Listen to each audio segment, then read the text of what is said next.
नमस्कार। पिछले कई दिनों से मैं लॉ ऑफ अट्रैक्शंस को लेकर जो मेरे अपने एक्सपीरियंसेस हैं और जो मैं प्रोसेस फॉलो कर रहा हूँ अपने मेंटोर के साथ और बहुत सारी चीज़ों के साथ, उसको लेके मैं शेयर कर रहा हूँ आपके साथ अपने कुछ एक्सपीरियंसेस को। मैंने 2 वीडियो में जो बेसिक चीज़ थी वो बताई थी, डिस्कस की थी आपसे। फर्स्ट में कि हमारे भीतर अनट्यून्ड क्यों हैं, हम सिंक्रोनाइज नहीं हैं, इसलिए हम लॉ ऑफ अट्रैक्शन को पूरी तरह से नहीं पा पाते हैं, क्योंकि हमारी वाइब्रेशंस बहुत लो लेवल पर है। और सेकंड में हमने ये डिस्कशन किया था कि बेसिकली यदि हम किसी एक मोमेंट पर अपने आप को आप ट्यून करना चाहें तो सबसे मूल क्या तरीका हो सकता है कि हम प्रेजेंस में कैसे रहें और वो आदत हम एक्सरसाइज में कैसे डालें। आज मैं एक थर्ड वन पॉइंट पर डिस्कशन कर रहा हूँ, जो है प्रेयर का पावर, प्रार्थना की शक्ति। ये हमारी मूल बातों से जुड़ी हुई है। एक्चुअली हम दिन भर में कई बार दिन भर में नहीं, कई कई दिन तक ऐसा फील नहीं करते कि हमारे भीतर कुछ उखड़ गया है, हम कुछ खंड खंड हो गए, कुछ अनट्यून्ड है। मतलब हम हादसों का शिकार हो गए हैं, हमारे भीतर का रस खत्म हो गया है। बस हम सब कर रहे हैं, लेकिन क्या कर रहे हैं, कैसे कर रहे हैं, नहीं आ रहा समझ में। एक खालीपन सा है अंदर, रिक्तता सी है, फिलनेस आ गई है, ब्लैंक हो गए हैं हम। हमारे विचार भी बहुत शून्य हो गए हैं। एक्चुअली सही बात तो ये है कि बड़ा फील करना और छोटा फील करना, अल्पता और दिव्यता, ये सब कुछ विचार का ही रूप है। हम जैसा सोचते हैं वैसा ही चारों तरफ अपने प्रकट करने लगते हैं। छोटी छोटी बात है, मूल मूल बात है, मैं वही कर रहा हूँ, ये सब जानते हैं, सबको पता है। सब सुनते हुए भी यही लग रहा होगा, यार खूब तो सुना है। हाँ, सुनना अलग है और सुनना अलग है कि हम उसे रियलाइज कितना करते हैं। तो ये जो खंड खंड है, हम बटे हुए हैं, हमारे अंदर ट्यून नहीं है, सिंक्रोनाइजेशन नहीं है, क्यों है, कहाँ, क्या खो गया हमारा। बेसिकली हम लोग लॉजिकल माइंड पे काम करते हैं, हमारा लेफ्ट ब्रेन ज़्यादा काम करता है। हम या यूं कहें कि हमारा बेसिक एक रूल था, कॉज एंड इफेक्ट। मतलब एक कारण है, उस कारण को लेकर हम कुछ कर रहे हैं और उससे हमको कुछ मिल रहा है।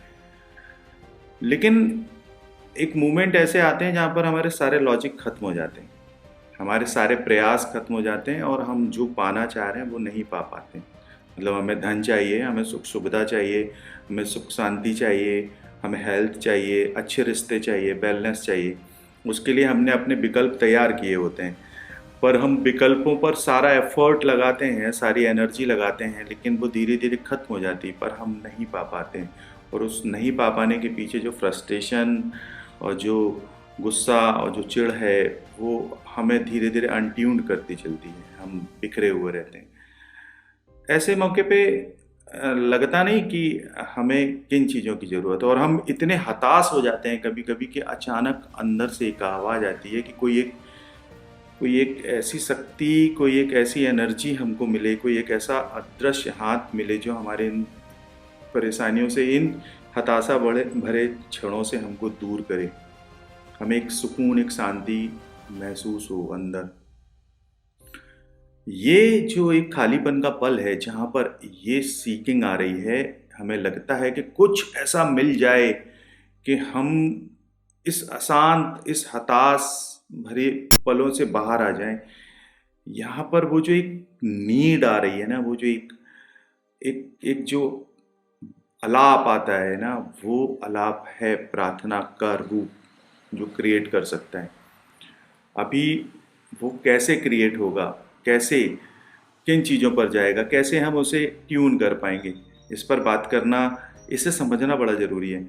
मैं एक जैन मास्टर के बारे में पढ़ रहा था। उन्होंने बताया था कि आप जब बहुत हताशा के क्षणों में आते हैं तो उस समय जो एक नीड आती है अंदर से, अंतर्मन से, कि हमें कुछ चाहिए, कुछ एक ऐसा ऐसा पावर चाहिए, कुछ ऐसा सुप्रीम पावर, ऐसे सुप्रीम पावर का हाथ चाहिए जो हमें उन क्षणों पे शांति का अनुभव कराए, आनंद का अनुभव कराए, हम उससे कनेक्ट कर पाएँ। उस कनेक्ट करने के लिए हमारे विश्वास का होना बहुत ज़रूरी है, ट्रस्ट का होना बहुत ज़रूरी है। कभी-कभी हो सकता है हमने वो प्रेयर अपने बहुत इंटरनल इंटेंसिटी से करी हो, लेकिन हमें वो रिज़ल्ट ना मिले हों। हो सकता है, कभी होता है। लेकिन उस मोमेंट पर भी हमको अपना विश्वास खोना नहीं चाहिए। ट्रस्ट बहुत बड़ी चीज़ है। वो जो श्रद्धा है ना, वो बहुत बड़ी चीज़ है। एक्चुअली ये श्रद्धा और विश्वास पैदा वहाँ होता है जब हमारे विकल्प खत्म हो जाते हैं, क्योंकि वो लॉजिकल माइंड की मैंने जो बात किया, जब तक हम थोड़ा सा भी विकल्प अपने पास रखते हैं ना, हमारा माइंड बटा हुआ होता है, और विकल्प हो तो हम ट्यून नहीं कर सकते, हम उस सुप्रीम पावर की तरफ नहीं जा सकते। तो उसको ट्यून करने के लिए और उस विचार को, उस विश्वास भरे विचार को पैदा करने के लिए हमें चाहिए क्या? विश्वास और ट्रस्ट की जो मैंने बात करी ना, वो बहुत पावरफुल है। वो उसको लेकर तो इतने बड़े-बड़े उदाहरण है हमारे सामने। हम आप सबको मालूम होगा कितने सारे ऐसे लोग हैं जो बहुत बीमार होते हैं।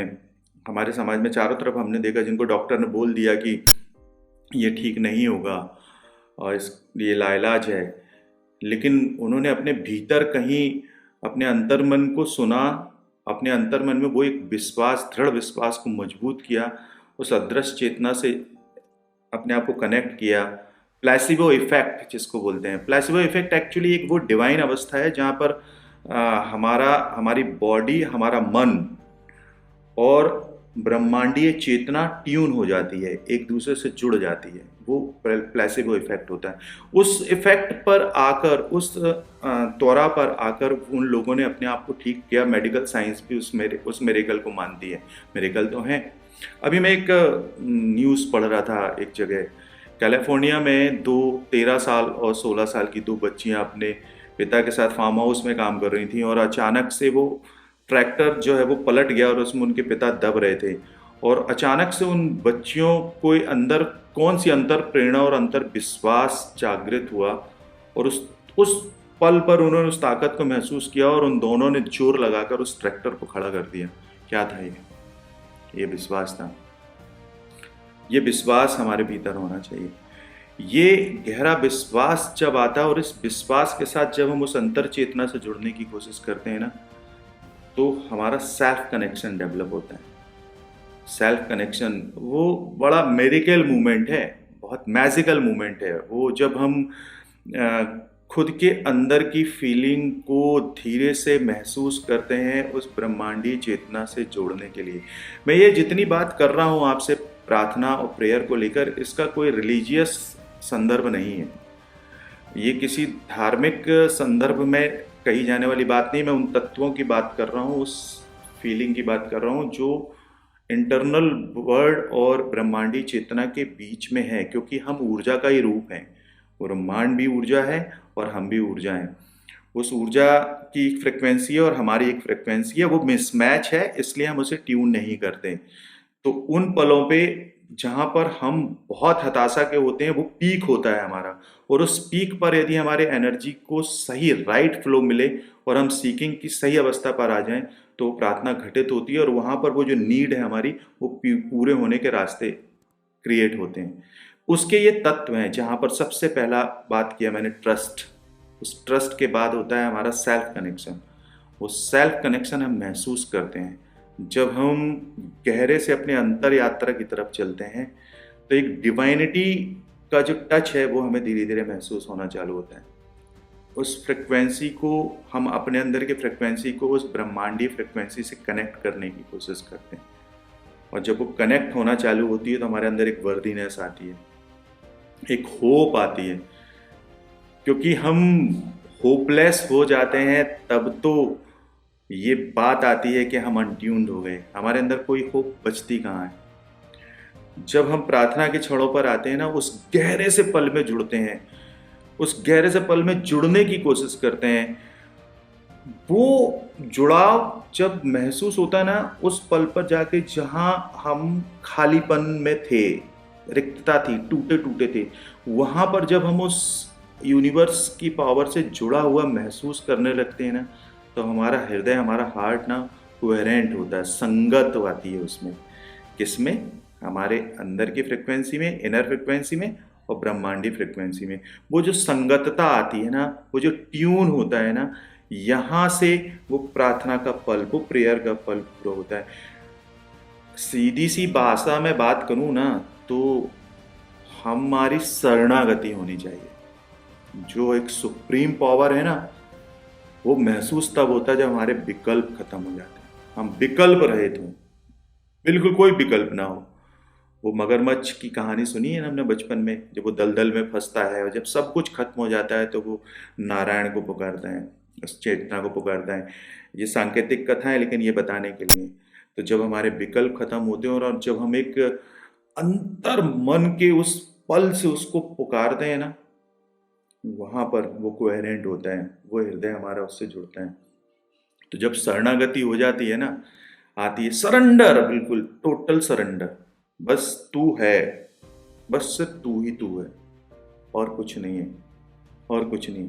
वो उस मूवमेंट पर हम कहीं गहरे पर एक चीज महसूस करते हैं जो हमारे खालीपन को भरना चालू करती है। वो कनेक्टिविटी हमारी आना चालू होती है, उससे हम, वो एक आनंद का पल हमारे अंदर शुरू होता है, वो प्रवाह चालू होता है हमारे भीतर, वो ट्यून होता है हमारे भीतर। उस पल में, उस छोटे से मूवमेंट में हम अपने चारों तरफ की चीज़ों से एक स्पेस क्रिएट कर लेते हैं। बियॉन्ड द टाइम की बात होती है वो। और वो जब ट्यून होता है ना, वो जब बात होती है, वहाँ से जब हम महसूस करते हैं एक ऐसा पल जहाँ पर लगता है कि हम अंदर से खुद से बात कर रहे हैं, हमारे खुद से पहचान होती है। ये जो प्रेयर की बात हो रही है, ये जो तैयारी है ना, ये हमारी खुद से मिलने की तैयारी है। हम खुद से एक कनेक्शन बिल्ड करते हैं, डिवाइन कनेक्शन, जो हमारा मूलभूत अधिकार है लेकिन हम खो चुके होते हैं। ये मौलिक चीज है, कितनी भी टेक्नोलॉजी की बात कर लें, इसके बिना कुछ है नहीं। यदि हम जीवित सा महसूस करना चाहते हैं, जीवंत पूरी त्वरा के साथ, तो वहाँ पर वो जो ट्यून बिल्ट होता है ना, मुझे एक बात होती है, जब हम बियॉन्ड द टाइम अपने आप को महसूस करते हैं, उस एक मूवमेंट पर फिर हम यदि वो एक सीकिंग करें, एक वो मांग, एक वो जो बात जो हमें अट्रैक्ट करना है, फिर हम उस फ्रिक्वेंसी को, उस हाई वाइब्रेशंस के तल पर आते हैं। और वो फ्रिक्वेंसी जो उस पाने वाली चीज के लिए है, उस लेवल को, उस एम्बिशस को हम महसूस करते हैं। एक्चुअली हमारे अंदर वो डिजर्वनेस हम महसूस कहाँ कर पाते हैं? हमें चाहिए क्या है, हम उतना बड़ा कहाँ महसूस कर पा रहे हैं? हमें कितना बड़ा चाहिए? उस बड़े के एम्बिशस को, उसको पाने के बाद हम कितने एबंडेंस की फीलिंग में आएंगे, उसे हम डिजर्व करने के लायक हैं कहाँ? हमारे अंदर वो डिजर्वनेस भी नहीं आती, तो हम वो फील कर पा रहे हैं क्या? तो हम जब प्रेयर के उस ट्रैक पर आते हैं तो हम उसे वो महसूस करते हैं। वो नीड जब चालू होती है, वो नीड हमारी जब उससे कनेक्ट होती है, उस फ्रिक्वेंसी से कनेक्ट होती है, क्योंकि वो फ्रिक्वेंसी का लेवल लगभग एक सा होता है, तब हम प्रार्थना के उस पल पर आते हैं जहाँ पर हम, हमारे मांगने में कुछ एक बात होती है, वो पोटेंशियल होता है, वो हमारे मूल से निकलकर और वहां तक जा रहा है। वो हम एक बर्तुल को पूरा कर रहे हैं पूरी तोरा के साथ, पूरी तोरा के साथ। हम खंड खंड नहीं, हम पूरा सिमट कर आते हैं, पूरी शरणागति देते हैं, पूरा सरेंडर करते हैं। बस सिर्फ तू है, अंदर भी तू हो, बाहर भी तू। वो एक भाव जो है ना, वो हमारे अंदर उस फ्रिक्वेंसी को पूरा करता है। और यहाँ पर वो सीकिंग हो, वो जो मांग है, वो लॉ ऑफ अट्रैक्शन की जो बात है, उस पर फिर वो जो हमारी नीड है, वो हमको अपॉर्चुनिटीज को मैग्नेटाइज करती है हमारी तरफ। हमें फिर अंदर कोई आइडियाज, कोई आंसर, क्योंकि क्वेश्चंस तो आते हैं, उन क्वेश्चंस के आधार पर ही तो हम बड़े विचलित होते हैं, और उन क्वेश्चंस के आंसर हमको उस तल पर मिलना शुरू होते हैं। वहाँ पर फिर हम वो पूरा करने के रास्ते पर आते हैं, उतने गहरे तल पर जब हम जाते हैं। तो ये प्रेयर की जो शक्ति है, ये जो ताकत है, ये जो महसूस करना है, ये हमारे जिंदगी में, हमारे जीवन की दिनचर्या में आना चाहिए। दिनचर्या में नहीं भी आता है तो हम कुछ पल तो निकाल सकते हैं। कुछ तो दैवीय पल है ना हमारे, कुछ तो एहसास है हमारा उनका। 24 घंटे में कुछ तो मोमेंट्स हमारे होते हैं ना, उन मोमेंट्स को क्या हम 2-4 पल के लिए गहरा महसूस नहीं कर सकते? खुद के साथ बैठकर, खुद को जोड़कर, उस फ्रिक्वेंसी को महसूस करके, अपनी को प्रार्थना के इस रूप को हम इतनी एकात्मकता से नहीं कर सकते कि बस फिर वो सिर्फ एक ट्यून रहे, एक वो सार्वभौमिक सत्ता जो है, जो ब्रह्मांडीय सत्ता है, सिर्फ उसकी फीलिंग हो। हम इतने बड़े विचार के साथ, इतने बड़े भाव के साथ किसी एक पल में नहीं रह सकते कि जो आज तक ना सोचा हो वैसा सोचें, उस भाव में रहें। हम क्या ये विचार नहीं कर सकते कि जब हम जो चीज़ मांग रहे हैं वो मिल जाएगी तो उस समय हम कितना बड़ा, कितना महान, कितना आनंदित सा महसूस करेंगे, कितने खिलखिलाते हुए बचपन सा। हम इतना बड़ा वो सार्वभौमिक सत्ता जो सबको दे रही है वो किस तल पर होगी, उसका कौन सा ट्यून, कौन सा मूवमेंट होगा जिस पे वो सबको दे रही है और इतनी खुश, इतनी संगत है, इतनी ट्यून है। हम उसे महसूस करके देखें। जब इन पलों को हम छोटे छोटे से पार्ट में उतारेंगे अपने पास ना, तो हम ट्यून होना चालू होंगे, संगत होना चालू होंगे। प्रार्थना घटित होगी। प्रार्थना एक्चुअली घटित है, घटित होती है हमारे भीतर। किसी एक पल में वो अपने आप घटित होती है। वो कहीं से खरीदी नहीं जा सकती, पाई नहीं जा सकती, कोई मेथड से नहीं आ सकती। नहीं, हमें खुद को जानने की शुरुआत करनी पड़ेगी और उन पलों को भी, जिन पलों में हम विचलित सा महसूस कर रहे हैं, अपने आप को तनाव सा महसूस कर रहे हैं, अपने आप को खंड खंड महसूस कर रहे हैं ना, उन पलों में वो जो एक अंदर से चीत्कार आ रही है ना कि हमें कोई ऐसा मिल जाए जो हमें हाथ पाँव पकड़ के बाहर ले आए इससे। वो जो हैंड होल्डिंग है ना, वो है उसकी, वो ट्रस्ट से शुरू होती है। तो ये जो बात मैंने आज महसूस करके आपको बताई, ये लॉ ऑफ अट्रैक्शन में जो सीकिंग का एक तल है, मांगने का एक तल है, वहाँ तक पहुँचने की एक पूरी तैयारी है। ये प्रार्थना बहुत अद्भुत है। ईश्वर, वो सार्वभौमिक सत्ता, वो ब्रह्मांडी चमत्कारिक देवता, वो जितने भी गॉडेस हैं, वो हम सबको खुद को महसूस कराने की क्षमता हमारे भीतर पैदा करें कि हम अपने चारों तरफ का जो एबंडेंस है उसको महसूस कर पाएँ। हम इतने संवेदनशील बने कि ये जान पाएँ कि हमें कहाँ और कैसे पाना है। इसके साथ मैं आज अपनी बात खत्म करता हूँ। इनको पूरा करने के लिए जितने पॉइंट्स की मैं बात कर रहा हूँ, इनको करने की कुछ पद्धतियाँ हैं, कुछ अलग-अलग मेथड्स हैं, इनको कैसे पाया जा सकता है, इसके बारे में भी मैं बात करूँगा। कुछ ऐसे वैज्ञानिक तरह से बनाई हुई हमारे कुछ सनातन में, हमारे मोनिज़्म थ्योरी में कुछ ऐसी चीज़ें हैं, जिनको हम यदि फॉलो करना शुरू करें तो हम पाया जा सकते हैं। तो मैं इस पे डिस्कशन करूँगा। बाद में आपको कैसा लगा आप मुझे शेयर करिएगा, लाइक करिएगा और आप बहुत खूबसूरती, बहुत आनंद के साथ अपने दिन को व्यतीत करें। हम उस रैपो को बिल्ड कर पाएँ आपस में। इसी के साथ आप सबका नमस्कार।